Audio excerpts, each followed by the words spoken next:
with the times. Nisa Bulavanaka, it's a delight to be able to join you this morning for this really important milestone and occasion. I do want to acknowledge the Attorney-General, and thank you so much for making sure that you would certainly not miss the breakfast this morning. Acknowledge Minister Akpa, Koya, and also Nalini Singh as well here with us today. And also I do want to pay special tribute to the team that represents us from New Zealand here in Fiji, who do an exceptional job, and I'm very, very proud to be a member of your team today. I feel like it's the first time I've ever been given the opportunity to wear the uniform, so thank you very much for that. It was a few years ago now that I had the opportunity to gather at the High Commission, the residence, where we had a woman in leadership lunch, as I recall. And at that gathering, one of the things that we discussed at that time was the work that was being done by the ministries here around mainstream, essentially the work within each department around elevating women and girls and ensuring that there was a responsive approach across government. And rather than just having one ministry who held responsibility for policies that supported women and girls. And I remember at that time being so impressed by the work that Fiji was doing, and that the leaders and civil service and civil society were all doing to further the aspirations of women and girls in Fiji. And one reflection I've constantly had since I've been involved in politics, which predated my time in the New Zealand Parliament, is the absolute belief that when we lift our girls up in particular, when we lift our girls up, we lift up our communities, we lift up our societies, we essentially make the world a better place. And there are people who have surmised that in words far better than I, but I was having a glance through last night at some of the comments that had been previously made by the president of the UN Foundation, her name's Kathy Calvin, and she said, girls are one of the most powerful forces for change in the world. When their rights are recognised, their needs are met and their voices are heard, they drive positive change in their families, their communities and the world. Simply put, if we lift our girls up, we change the world. And that's why the agenda around gender equality and empowerment is such a priority for us in New Zealand. But I can also sense that it's a real priority here in Fiji too, which is why it's a central tenet of the partnership with Fiji that New Zealand signed via Minister Mahuta and the Prime Minister just recently. In Fiji, the Ministry of Women, Children and Poverty Alleviation has been promoting gender equality through their gender response policy development, and again that's been about trying to embed change across government, and I do want to acknowledge that work because of course women don't place themselves in silos based in our ministries or departments, and we need to make sure that when we're designing policies, and certainly this is the case for us in New Zealand, that we think about ensuring that what we're doing is meeting the needs of women, whether they're rural or urban, whether they're old or young, whether they're carer or being cared for, whether they're worker, child, mother or daughter, at every layer and in every respect. And what is it ultimately that we should aspire for our women and girls? You know, I think each of us can probably just view this through the lens of our own children. What do I aspire for my child? I want her potential to be fulfilled. I want, regardless of her gender, for her never to see that as a barrier to achieving what she wants in life. I want her to be happy and joyful. I think we all ultimately want very, very simple things for our children, but we know that unless our girls have confidence that they will be able to access the healthcare they need when they need it, that they won't be discriminated upon based on their gender, that they don't expect to be paid less just because they are a woman, and they should be able to expect to be free from violence. Unless we fulfil all of those basic needs, then we cannot aspire to have our girls reach their hopes, their aspirations, and fulfil their potential. So those are some of the things that I hope for and that we strive for in New Zealand, and that we strive for in our partnerships elsewhere, because we must be the first to acknowledge we have work to do at home as well. But here, the partnership that we've been engaged with here in Fiji is so important to us. And as I said, I do want to acknowledge that whole of government approach that has been used here to promote equality and empowerment, and that ensures that we have that architecture that sits across the whole of government. And it's something we've been proud to support. But now it's about those next steps. I last night had the chance to just talk to some of our team from the High Commission and get a sense of some of the work that's been going on here in Fiji. And our next Gender and Social Protection program, it's aimed now at weaving together the strands of our existing programs into one coherent piece of work. The approach that we're taking recognises that we can amplify our impact by working across all of society and aligning towards a common goal. And so with this in mind, today I'm pleased that we're actually here to launch and announce New Zealand's significant 5-year commitment to value of $12.65 million to gender and social protection. And it's titled Maramani Viti. It's focused on ensuring the voices of women and girls and all their diversity are amplified. And as I said in the beginning, what we're working towards here is ensuring that the support that we're partnering with Fiji on ensures that we see progress for women in rural settings, for instance. And so through that, we will be supporting civil society who are working on capacity building with rural women. We need to make sure we're working across government. Some of the funding will continue to support the gender assessment and policy development across government. We're working on civil society that are working with women who are in crisis or who may face violence, again on the basis that we cannot see women fulfil their potential if they face violence in their everyday lives. This package of funding and support is about changing the experience of women on the ground, the policy we develop, capacity building and empowerment. It's about every element of lifting up women and girls. So to the team who have been working so hard to pull us together, but also to work in partnership, I'm so grateful. I'm very proud of the work that I see being done here. And I hope that maybe in a couple of years' time I'll have a chance to come back, as we did in 2019, and reflected on what we aspired to do. Today we're able to support that with additional funding, and in the next 3 years I hope then we can see some of the tangible impact that that is having here in partnership in Fiji together. So to all of you who do the mahi, the work, every day, my greatest respect, acknowledgement and thanks. It is a privilege for New Zealand to be able to work alongside such incredible, what we call wahine toa, strong women here in Fiji as well. And I thank all of our dignitaries for the opportunity to spend a bit of time with you as well. Nō reira, tēnā koutou, tēnā koutou, tēnā tātou katoa. Thank you, Your Excellency, the Prime Minister of New Zealand, Honourable Jacinda Ardern, our Attorney-General, Minister for Economy, Minister for Commerce, Trade and Tourism, the High Commissioner of New Zealand to Fiji, Police Commissioner. You're a very important partner when we fight for gender equality with us, permanent secretaries, and of course invited guests, ladies and gentlemen, and of course our media partners.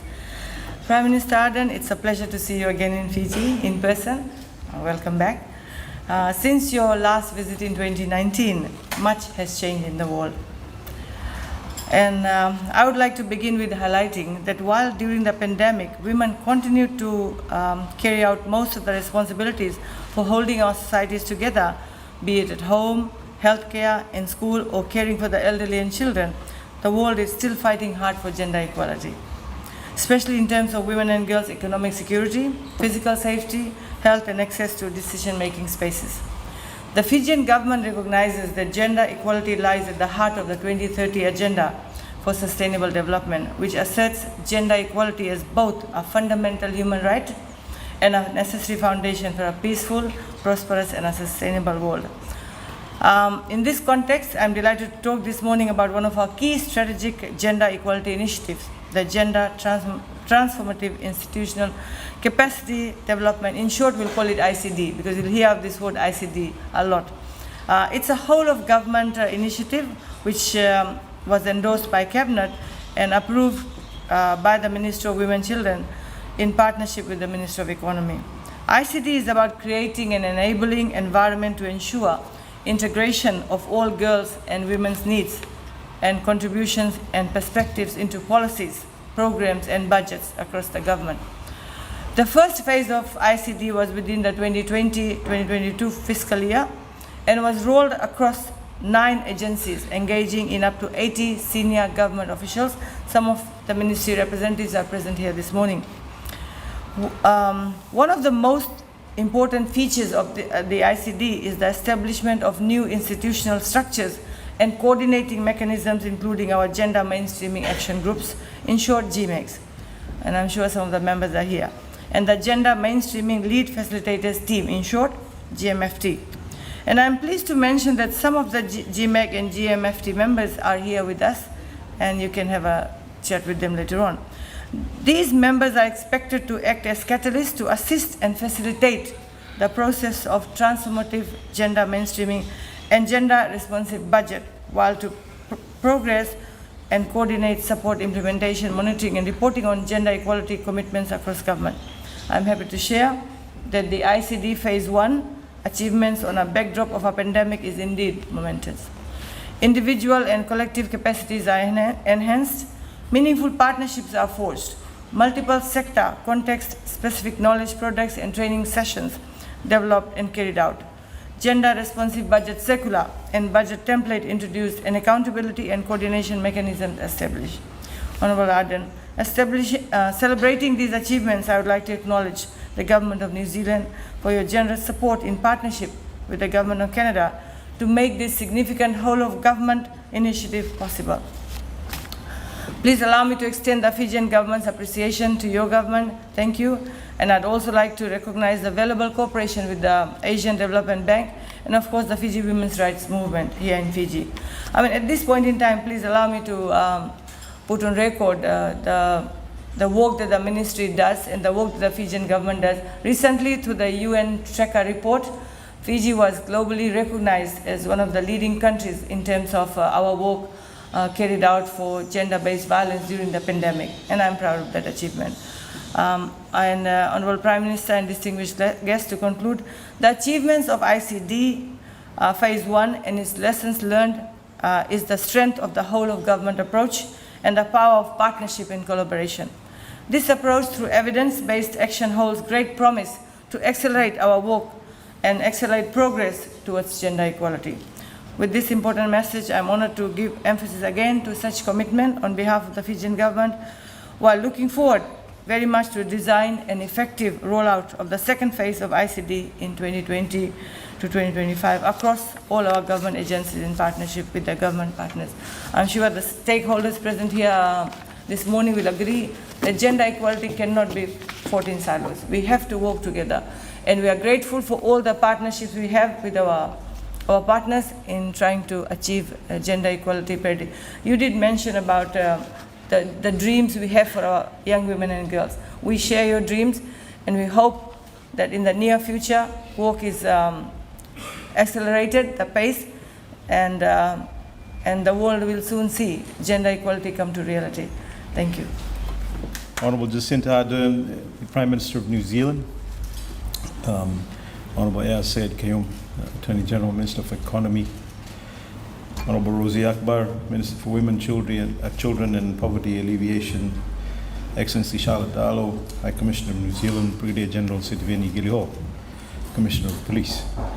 Permanent Secretaries, members of the Diplomatic Corps, civil society organisation partners, members of the media, ladies and gentlemen, Bula Vinaka, and a very, very good morning to you all.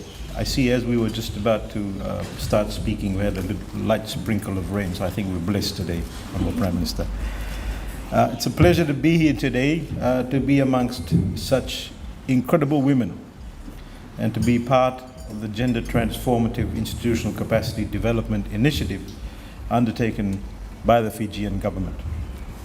Please allow me to once again thank the governments of New Zealand and also for the government of Canada for their invaluable support in not only something that Fiji needs more of, but the world needs more of. Excellencies, ladies and gentlemen, the Fijian government has actively advocated for gender equality and empowerment of all women and girls in Fiji, and it is in all that we do, and in all that we need to do also.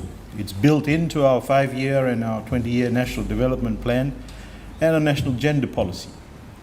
But policies can only make the impact if we truly implement them for those who need the most support. Nearly half, about 49.3% of our population are women, most of whom are micro and small and medium enterprises. And that essentially means half of our population are vulnerable. In my capacity as the Minister for Commerce, Trade, Tourism and Transport, the Ministry has a fundamental role in creating an inclusive environment for women, and where women are actually at the forefront of a sustainable economic recovery. I wanted to add, Honourable Prime Minister, that of the 300 odd staff that we have, we're actually led by women. Women who take charge in our trade department, women who take charge in our transport sector, at sea, and women who are leading our finances and human resources. That's a part of our organization. That's something that I actually personally take a lot of pride in. And what these women do is lead our support for other women, whether it's through training, whether it's through mentoring or hand-holding services.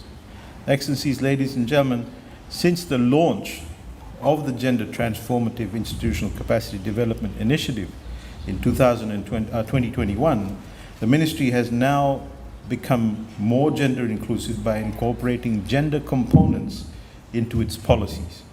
We're doing this to empower more women to have the same economic opportunities as men. Excellencies, with respect to our MSME Fiji, a few years ago we established a dedicated unit, our MSME Fiji, and this was geared towards supporting the livelihoods of MSMEs through various programs. This assistance has actually benefited 20,000 of our population. 19,483 women, or 41% of the Fijian MSMEs at a value of about 31.3 million, solely directed to women entrepreneurs. And this support is in fact an investment. This has helped many women, businesses or business entrepreneurs, to start up their businesses or to provide the additional funding to take their businesses to new heights. We're looking at women in agriculture, we're looking at women in the creative arts, we're looking at women in tourism, and we're looking at women in a lot of other sectors. Through the Institutional Capacity Development Initiative and also our Young Entrepreneurship Scheme program is actually currently one of the programs or projects that are under the gender responsive budget and planning. We introduced YES in 2017 to inspire a culture of creativity and a culture of innovation and a culture of entrepreneurship, where Fijians are actually given up to about $30,000 to turn what they believe in into commercially viable business. Excellencies, ladies and gentlemen, just a few months ago we actually inaugurated the first Prime Minister's Youth Award, and 4 women were recognized for their contribution to our community and to our environment and to our creative arts and to sports. And next year I'm confident that the number will increase.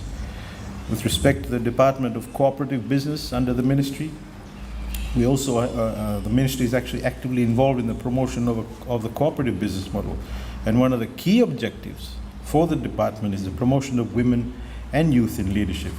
Over the last 4 years, the Fijian government has recorded a total of 218 women and youth in leadership roles, and promoting an inclusive management arrangement in cooperatives.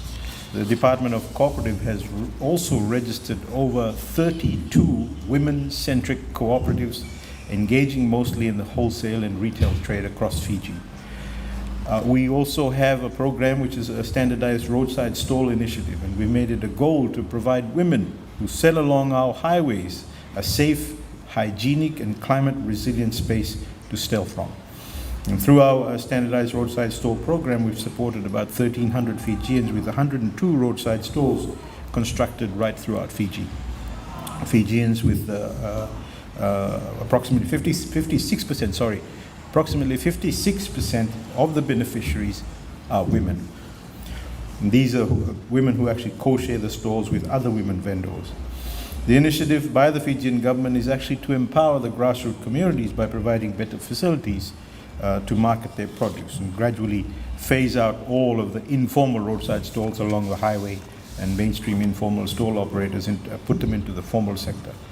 With respect to training and upskilling, Excellencies, the support and the capacity building, the Ministry has in the last financial year trained 1,530 women entrepreneurs in the basic field of bookkeeping, and to start their businesses in cooperative management and record keeping and financial literacy and personal entrepreneurial competency, and start to improve their business.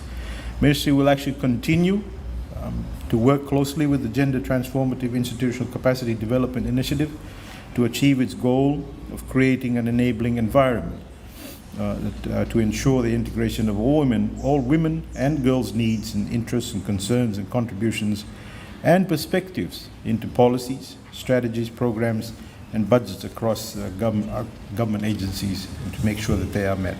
So with those few words, ladies and gentlemen, I'd like to thank wholeheartedly the pilot agencies for your commitment, and to render my personal support to the work carried out by the Gender Transformative Institutional Capacity Development Initiative. Thank you very much.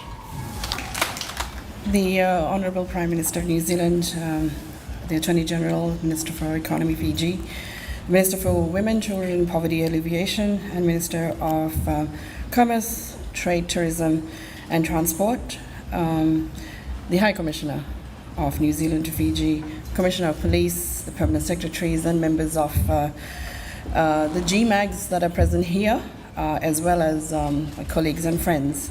It is indeed an honour to be here this morning to be speaking about an initiative that has meant so much to my organisation and I. ICD, as we have acronymed it, began as an idea, a concept pegged on successful concerted advocacy, and to ensure that our government is more gender responsive. My colleagues have heard me say many times that being gender neutral, doesn't mean that we are gender responsive.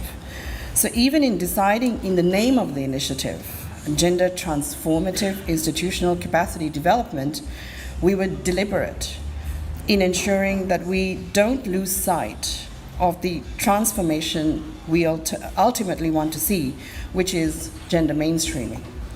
So during my extensive work in the Asia-Pacific region, I know that the earlier efforts on gender mainstreaming had not really worked. The desk officers relegated to a plethora of tasks were not resulting in the goal. So when the idea of our national gender machinery to embark on their specified role as technical experts on gender began a co-designing process for ICD. So my organization, the Fiji Women's Rights Movement, was there from the beginning with the colleagues from Department of Women, and thus began the ICD journey, which we are building up step by step and revising as COVID interrupted our lives for 2 years. So together with the Ministry of Economy, the colleagues at the budget section working on gender responsive budgeting, we all had to chop and change and revise and adapt to new methodologies of learning, creating the change, working on documents in a way that was unprecedented. So building up on what Minister Akbar has talked about in terms of ICD, let me focus on the 4 main methods that we have used that have actually worked and produced a number of results and learnings. The first is that this initiative is based on relationships. Relationships are at the center of any successful capacity building effort based on mutual trust and respect. There is no manual on this.